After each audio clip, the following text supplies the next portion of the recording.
tal? Hoy voy a iniciar una serie de videos acerca de la lectura del libro del Génesis que hace Darío Stavragber en una de sus conferencias, de sus charlas en la Universidad Libre.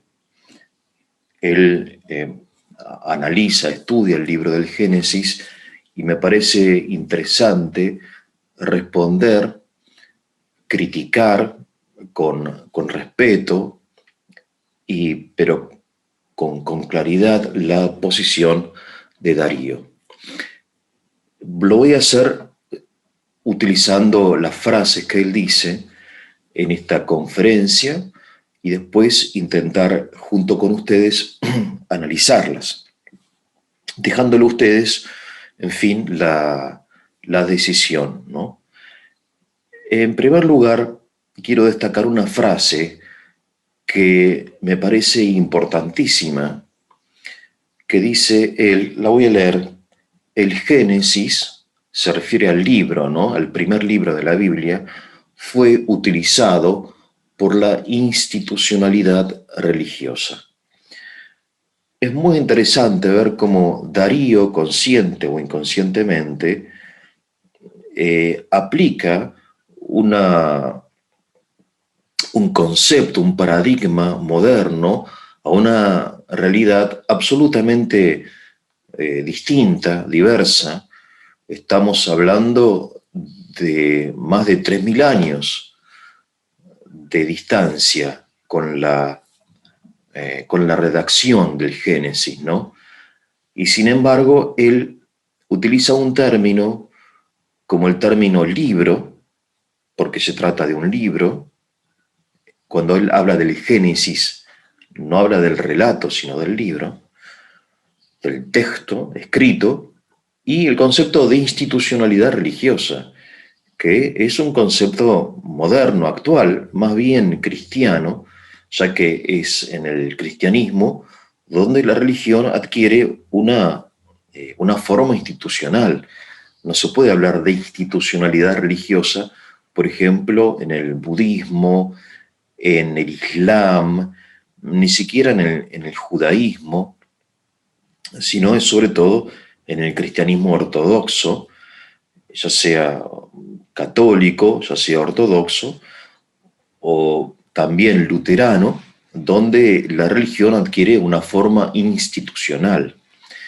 Sin embargo, este paradigma no se puede de ninguna manera aplicar a la antigüedad judía, de ninguna manera. Este es el gran problema de la deconstrucción. La deconstrucción, en definitiva, no es sino una forma de aplicar determinados paradigmas postmodernos, racionalistas, a épocas, a realidades que no pertenecen a nuestra cultura, ¿no? Siempre es narcisista. La deconstrucción es narcisista y los deconstructivistas, si uno los observa en su forma de hablar, de actuar, son personas narcisistas, porque en el fondo su interpretación es la válida. Hay que entender que la deconstrucción no es sino una forma renovada, nueva, del viejo escepticismo de la antigüedad, ¿no? No hay nada nuevo bajo el sol, dice la Escritura, el libro del Eclesiastés. No hay nada nuevo bajo el sol. Y en este sentido, la deconstrucción revive, resucita, restaura, con esta forma nueva, esta palabra nueva, algo tan antiguo como la humanidad, ¿no? Por eso no hay nada nuevo en la deconstrucción, excepto algunos términos, algunas formas, ¿no? Pero lo que quiero decir es que la deconstrucción es ni más ni menos que una impostura. Es una impostura. Una de las tantas imposturas que nos rodean y en las cuales vivimos y estamos sumergidos y no llegamos a discernir. ¿Por qué es una impostura? porque en el principio de la deconstrucción está aquello de que todo es relativo, que no hay verdad, sino solo interpretaciones. No hay verdad, no hay verdad, solo interpretaciones. Y sin embargo, esa afirmación es una afirmación que los deconstructivistas consideran verdadera. Y entonces uno se pregunta, ¿cómo es que no hay verdad si ellos afirman con total seguridad, con total certeza, y lo dicen de aquí a allá todos los días, repiten esto, de que no hay verdad, solo interpretaciones? Y esa afirmación, ¿es verdadera o falsa? De modo que sí hay verdad. La verdad consiste en que no hay verdad. Como ven, en la deconstrucción se llega finalmente a una afirmación de carácter dogmático. Es habitual en la deconstrucción criticar al dogmatismo, fundamentalmente al dogmatismo religioso, ¿no? Sin darse cuenta que ellos son igualmente dogmáticos. Sí, sí, la forma es distinta. Usan remeras, pelo con colita, ¿no? Largo. Y eso no es envidia mía. No es que esté envidioso de eso. Dan clases en Bermudas, ¿no? Dicen malas palabras, ¿no? Putean, porque, bueno, pertenecen al pueblo, etcétera, ¿no? Pero es todo impostura. Es un gran teatro, ¿no? El mismo teatro del mundo que decía el, el escritor, ¿no? Es una impostura. Bien, vamos entonces a la frase que nos interesa, porque en esta frase está en gran parte el origen de todos los problemas. Dice, repito, el Génesis, el libro del Génesis, fue utilizado por la institucionalidad, por la institución religiosa, ¿no? Y entonces, a ver, pensemos. Darío entiende que hay un libro, ¿no? Así como hay una piedra, hay un árbol, ¿no? Hay una nube, hay un libro. Y después hay una institución religiosa, generalmente son gente mala, ¿no? Gente así, inquisidores, manipuladores, qué sé yo, que agarran el libro e intentan manipularlo, usarlo. Es una estructura absolutamente falsa desde el punto de vista histórico, porque el Génesis no es que llovió del cielo como el maná, sino que fue escrito. ¿Por quién? Y aquí empieza el problema.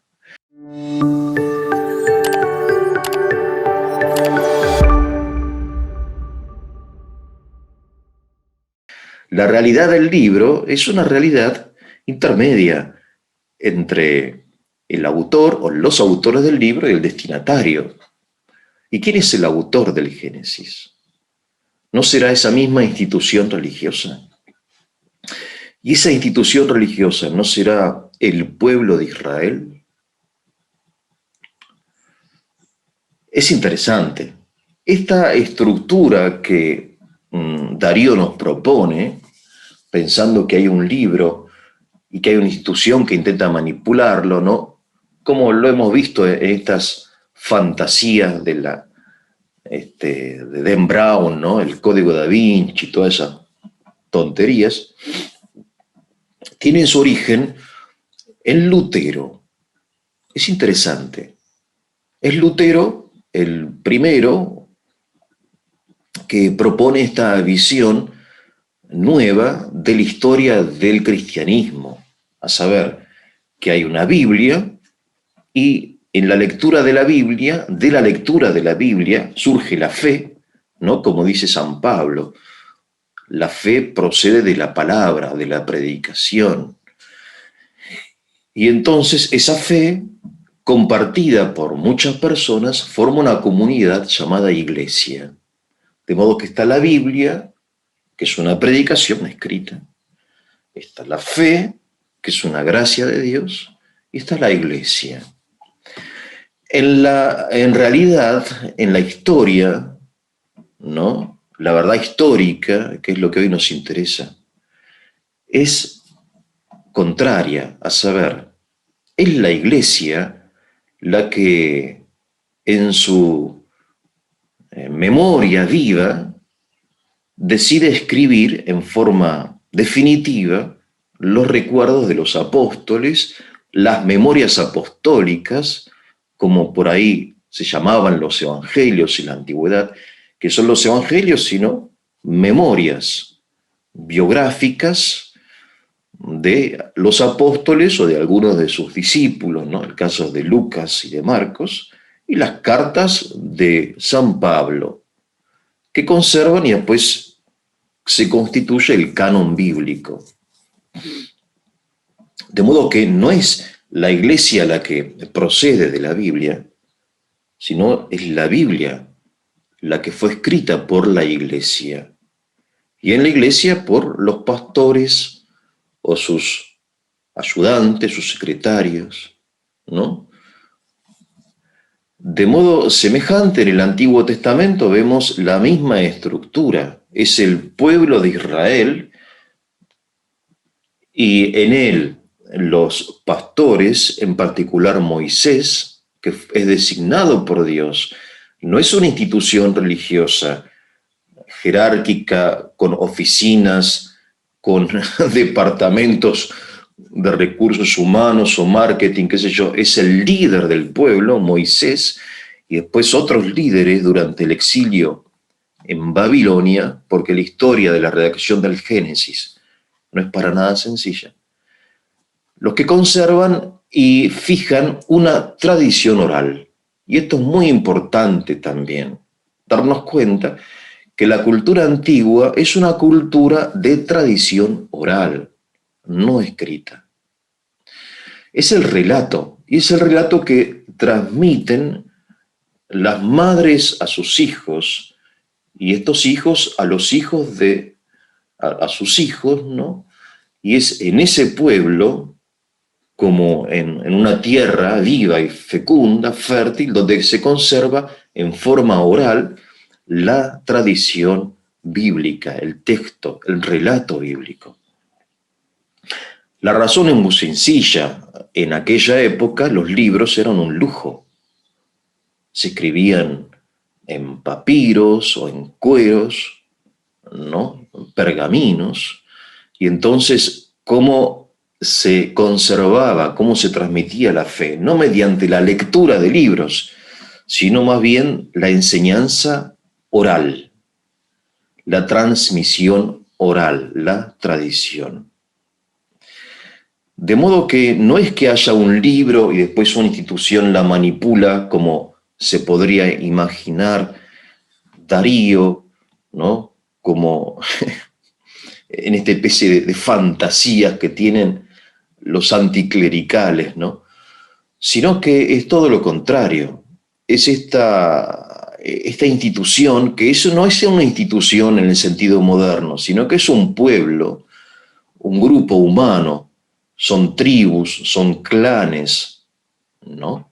Es Israel, y después será la iglesia, la que conserva y después fija, mediante la escritura, estas memorias, y en el caso del Génesis también, obviamente, hay antes una tradición oral. Uno lo ve en el mismo relato del Génesis. El Génesis, y esto hay que entenderlo, y no lo menciona Darío porque no tiene por qué saberlo, porque él no es biblista, es filósofo, ¿no? El ritmo, la cadencia del texto es una poesía, es un texto litúrgico, ¿no? Fíjense la última frase con que termina cada día de la creación. Y vio Dios que era bueno. Hay una cadencia, un ritmo. Hay una estructura lingüística que facilita la memoria y facilita el canto. Son textos que eran cantados o recitados en forma melódica, ¿no? Y entonces esta prosa en realidad no es una prosa moderna, es poesía. Y es poesía para ser cantada por el pueblo, porque el pueblo debe recordar las obras de Dios. Entonces esto, en primer lugar, quería llamar la atención de ustedes y después vamos a continuar porque es muy interesante el Génesis. Aquí persigo no la única finalidad de criticar a Darío, que sería, mi caso no me interesa, ¿no? Sino que sobre todo de darles a conocer, mediante esa crítica, pero más allá de la crítica, la riqueza de este libro extraordinario. Es un libro extraordinario y no hay que dejarse engañar por la forma sencilla del relato, porque debajo de esa forma sencilla, popular, poética, se encuentra un contenido de una profundidad insondable, porque estamos hablando del ser. En la tradición eslava, el libro del Génesis es llamado el libro del ser. Estamos hablando del génesis del ser, de la génesis, del nacimiento, del origen de las cosas, ¿no? Es la gran pregunta que el hombre se hace cuando se hace alguna pregunta, más allá de lo cotidiano, ¿no? ¿De dónde venimos y a dónde vamos? Bueno, a la pregunta de dónde venimos y quiénes somos, responde en forma magnífica el libro del Génesis. Pero vuelvo a insistir, y con esto termino, el libro del Génesis no es un libro, es una tradición oral, viva, que vive en un pueblo y que después de muchos años y siglos es codificada en forma de libro. De modo que aquí el paradigma se cambia. No es la institución la que se basa en el libro, sino el libro el que procede de la memoria viva de un pueblo. Bueno, este es uno de los puntos que quería acentuar, y para no hacer largo estos videos, que resultan largos y confusos, les voy a proponer seguir un curso acerca del Génesis mediante videos cortos que ustedes podrán ver o no, de acuerdo a su deseo, y continuar viéndolos, ¿no? Haciéndole el seguimiento a este curso. Así que bueno, que tengan un buen día.